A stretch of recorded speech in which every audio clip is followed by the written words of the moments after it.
Capítulo 19.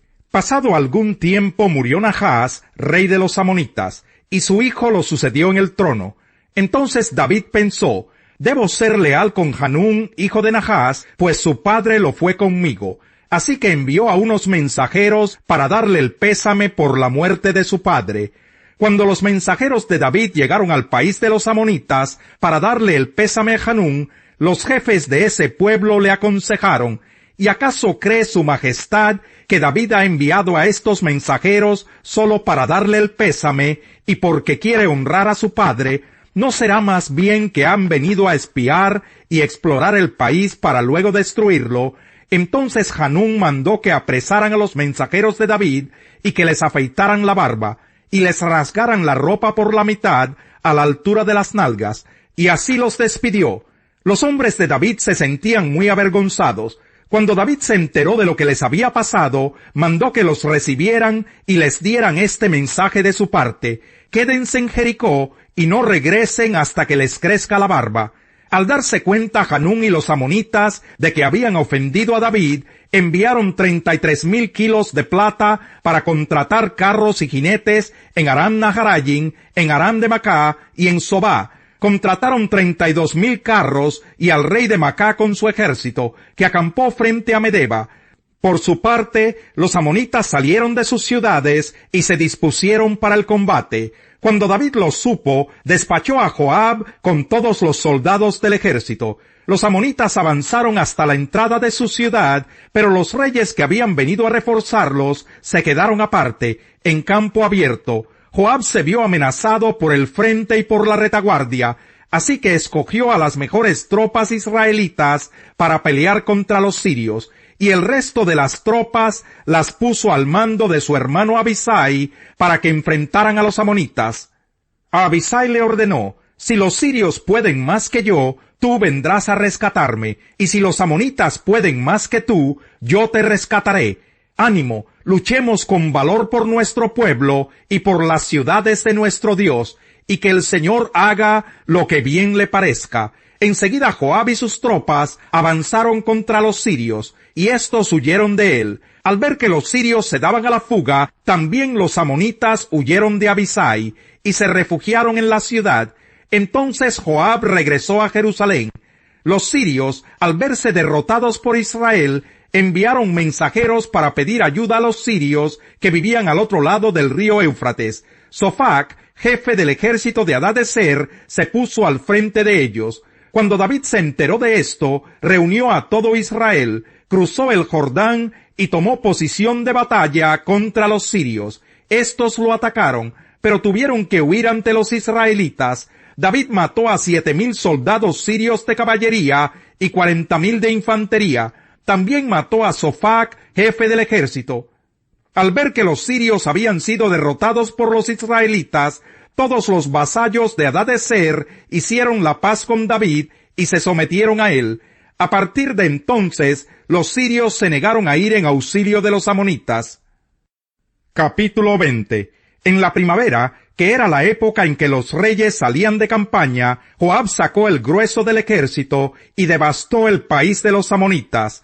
Llegó hasta Rabá, la atacó y la destruyó, pero David se quedó en Jerusalén. Al rey de los amonitas, David le quitó la corona de oro que tenía puesta, la cual pesaba 33 kilos, y estaba adornada con piedras preciosas. Luego se la pusieron a David.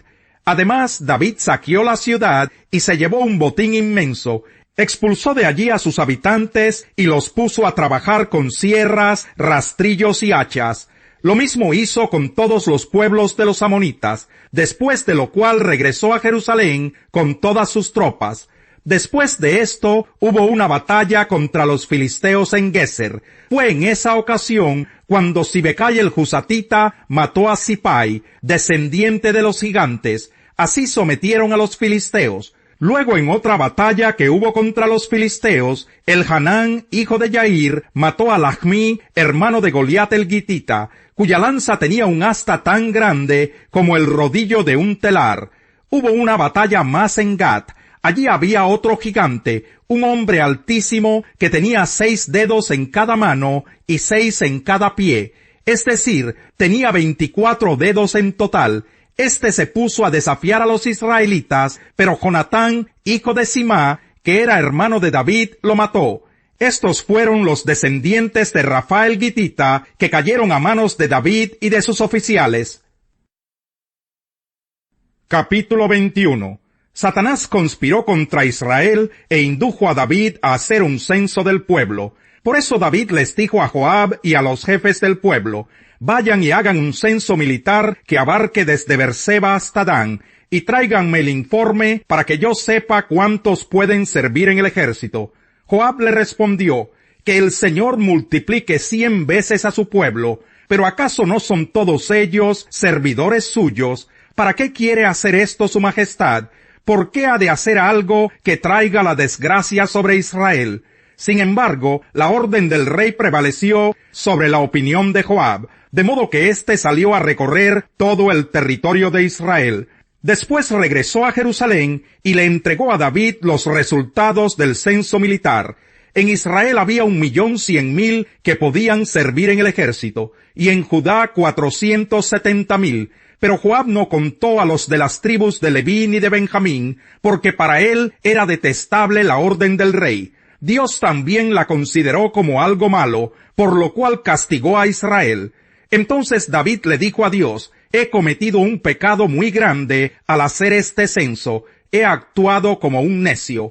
Yo te ruego que perdones la maldad de tu siervo. El Señor le dijo a Gad, el vidente de David: anda y dile a David que así dice el Señor: te doy a escoger entre estos 3 castigos, dime cuál de ellos quieres que te imponga.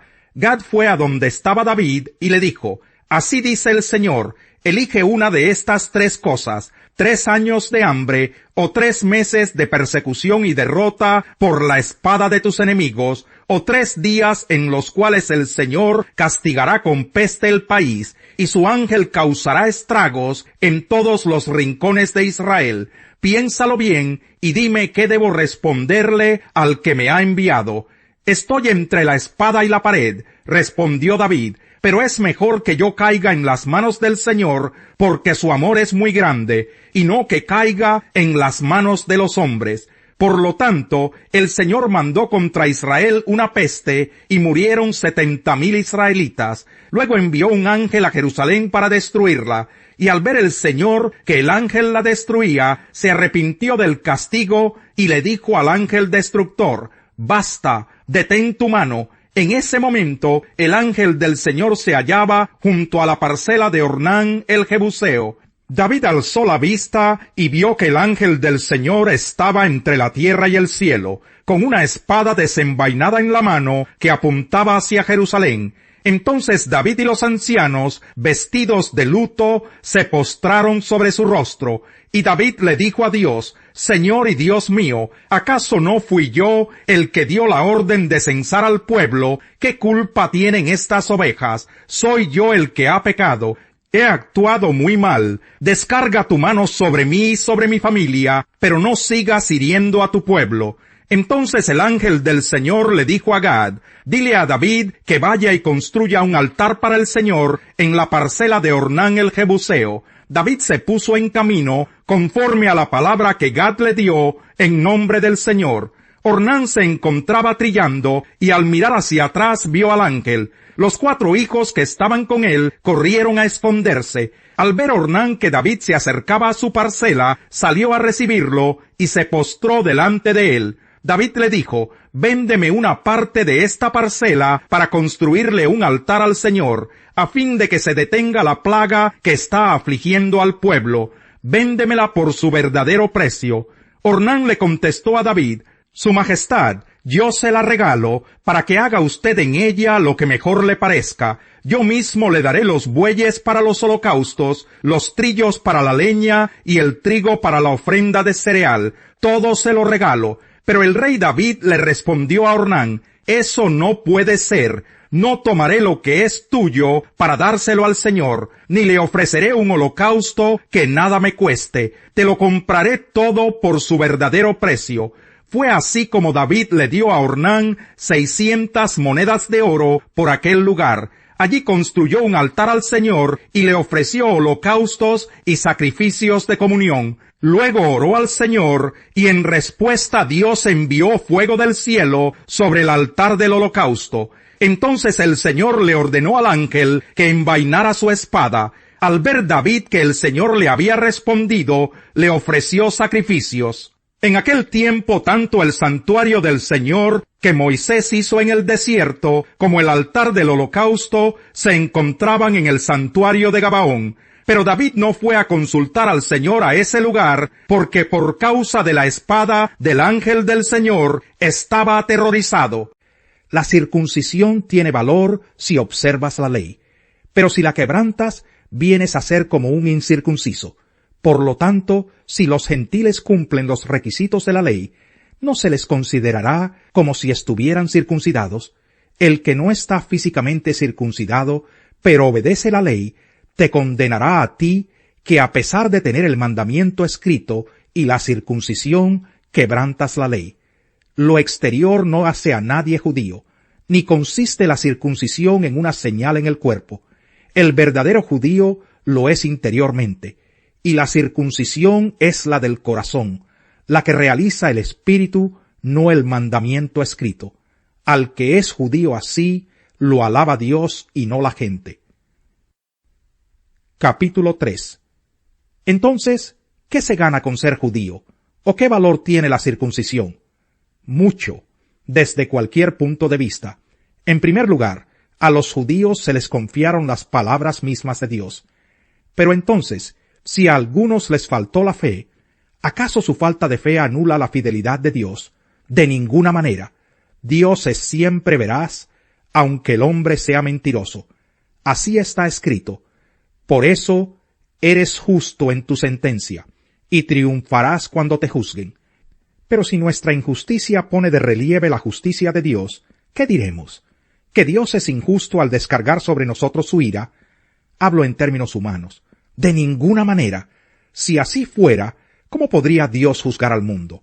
Alguien podría objetar, si mi mentira destaca la verdad de Dios y así aumenta su gloria, ¿por qué todavía se me juzga como pecador? ¿Por qué no decir, hagamos lo malo para que venga lo bueno? Así nos calumnian algunos, asegurando que eso es lo que enseñamos, pero bien merecida se tienen la condenación. Salmo 11. En el Señor hallo refugio. ¿Cómo pues se atreven a decirme, huye al monte como las aves? Vean cómo tensan sus arcos los malvados, preparan las flechas sobre la cuerda para disparar desde las sombras contra los rectos de corazón. Cuando los fundamentos son destruidos, ¿qué le queda al justo? El Señor está en su santo templo, en los cielos tiene el Señor su trono, y atentamente observa al ser humano, con sus propios ojos lo examina. El Señor examina a justos y a malvados, y aborrece a los que aman la violencia. Hará llover sobre los malvados ardientes brasas y candente azufre. Un viento abrasador será su suerte. Justo es el Señor y ama la justicia. Por eso los íntegros contemplarán su rostro. No va bien con el necio vivir entre lujos, y menos con el esclavo gobernar a los príncipes. El buen juicio hace al hombre paciente. Su gloria es pasar por alto la ofensa. Rugido de león es la ira del rey. Su favor es como rocío sobre el pasto.